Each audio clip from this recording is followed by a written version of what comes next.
A ver, ayer se produjo un verdadero terremoto en el gobierno a propósito de una denuncia de violación de una colaboradora cercana del ex subsecretario del Interior, Manuel Monsalve.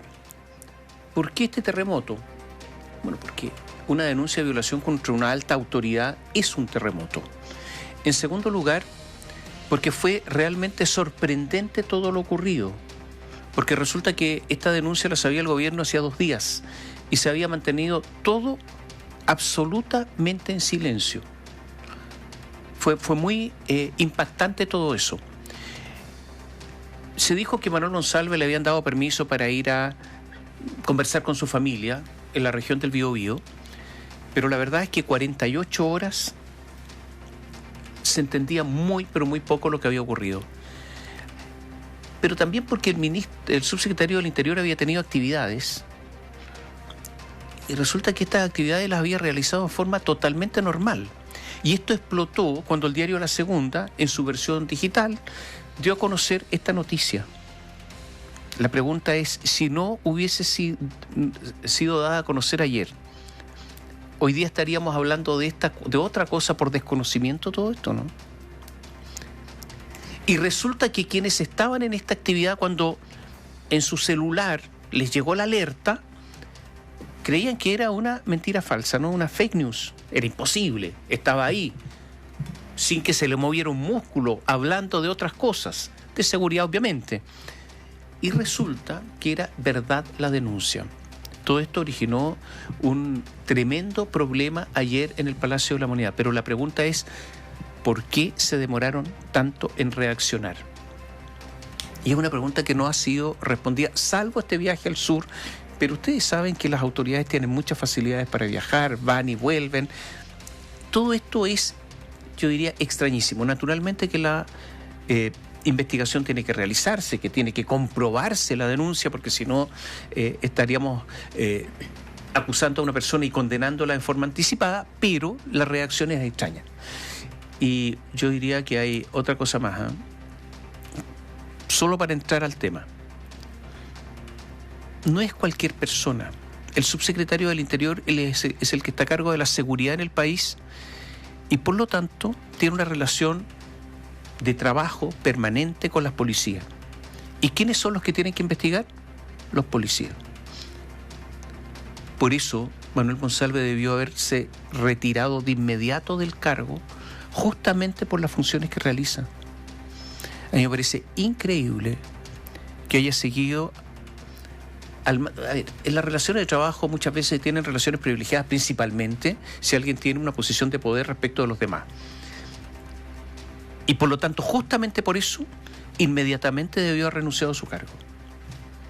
Haberse mantenido como subsecretario durante 48 horas es inaceptable.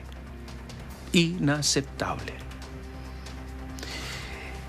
Naturalmente que habrá que investigar todo esto, yo insisto, y ver si la denuncia tiene veracidad, en fin, una serie de cosas. Pero está la policía haciendo diligencias mientras él es el superior jerárquico de la policía.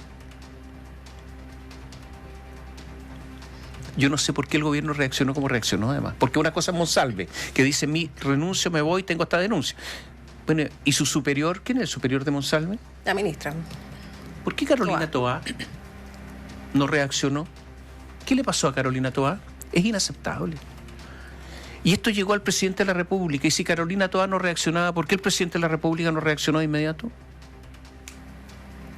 Son preguntas y son comentarios que obviamente nos podríamos hacer en cualquier circunstancia como ciudadanos, como ciudadanos de a pie. Pero que particularmente en este caso tienen más espacio con un gobierno que se autodefine como feminista, que tiene una ministra de la mujer que ha sido muy dura en otros casos, y está bien que así lo sea, pero se espera que lo sea también en todos los casos. Ayer, como bien dices tú, obviamente la denuncia es terrible, pero hay presunción de inocencia, es un derecho de cada uno de los imputados, hay que esperar el resultado de la investigación antes de condenar a la persona. Eso es así.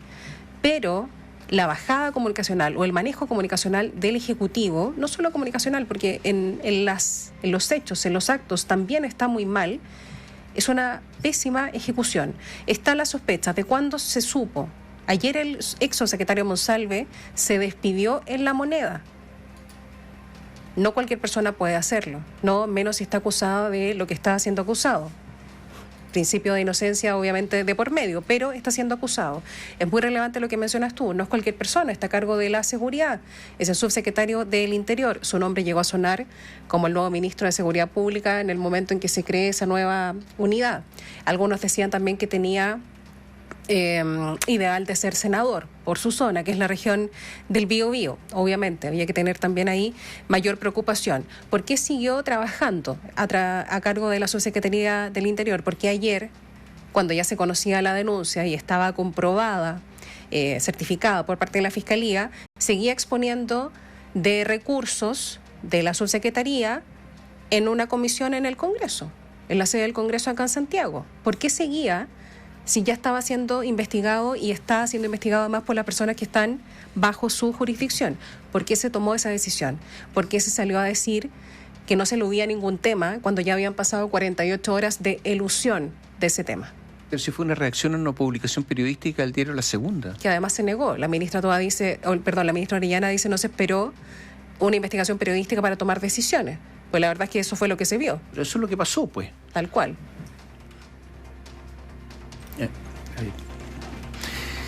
Yo no logro entender, de verdad entender que siga a cargo de las policías cuando tiene una investigación en su contra que los policías tienen que investigar. Yo de verdad esa parte no la entendí para nada. Ahora, esto ha provocado un terremoto al interior del gobierno, obviamente, ha provocado un terremoto político en su partido, lo suspendieron de su militancia inmediatamente por parte del Tribunal Supremo. Se decía que Manuel Monsalve era candidato a senador por la región de la Araucanía. Esto provoca otro terremoto y produce algunas consecuencias políticas. Usted comprenderá que alguien que es ministro es extraño que se transforme en subsecretario. De hecho, yo no sé, mi memoria es corta, no sé si eso ha pasado en otra oportunidad.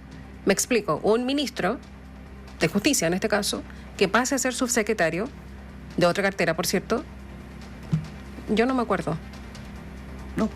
Así directamente, puede ser que en algún gobierno hayan sido ministros y después son subsecretarios, puede ser. Pero algo como lo que pasó ayer con el ministro Luis Cordero, que ahora es el subsecretario del Interior, yo por lo menos no recuerdo. Que es para agregar todavía más una reacción que nos llama la atención de ayer del Ejecutivo. Lo que pasa es que, ¿qué es lo que no se entiende? Que todo esto, ya tenía la denuncia hace 48 horas, podrían haber preparado los cambios de ministerio. Como que ayer estaban ellos mismos sorprendidos, realizando movimientos rápidos. Se estimaba que el ministro de Justicia sí podía ser ministro del futuro ministerio, titular del futuro Ministerio de Seguridad Pública, ese que se está creando en el Congreso. Pero mientras tanto, entonces todo esto es extraño. Vamos a hablar de las consecuencias políticas, vamos a hablar de la dinámica de los hechos. Sí, solamente agregar un dato más a propósito del tema del feminismo, ¿no? Que fue tan fuerte en campaña y sigue apareciendo constantemente como un pilar fundamental de este Ejecutivo, y lo digo obviamente como mujer. En esta oportunidad además se argumentó que se supo 48 horas antes de la denuncia en contra del ahora ex subsecretario, pero que no se tomó la decisión para ver qué hacer. Y entre ese ver qué hacer, se decidió que él fuera a hablar con su familia al sur del país, porque su familia está allá, que resolviera como los últimos asuntos pendientes en la Subsecretaría del Interior, incluido lo que les contábamos, ¿no? Esta exposición de recursos, en fin, ahí en el Congreso acá en Santiago.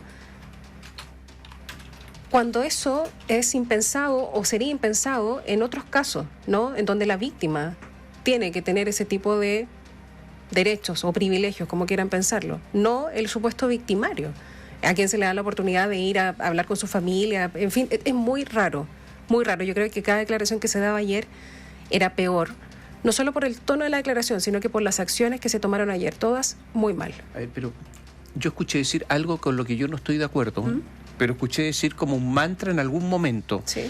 Siempre hay que creerle a las víctimas.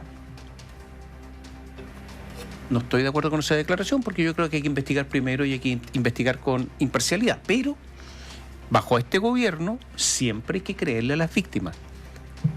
Salvo cuando está el subsecretario Monsalve involucrado, ¿no? ¿Cómo fue la reacción de la ministra de la Mujer? No, ya lo decía recién. Es que con una, claro, mucho más débil que en otras con oportunidades. Una debilidad. Y otros más. ¿Cómo hablaba Camila Vallejo en su momento cuando estaba en estos casos? Bueno, ahora no sabemos porque no habló ayer, la vocera. La vocera con la boca pegada. Pero en otros casos hablaban, pero hasta por los codos.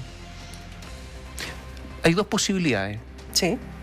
Que den distintos tratos según las circunstancias o que han cambiado y por lo tanto de ahora en adelante van a actuar de otra manera.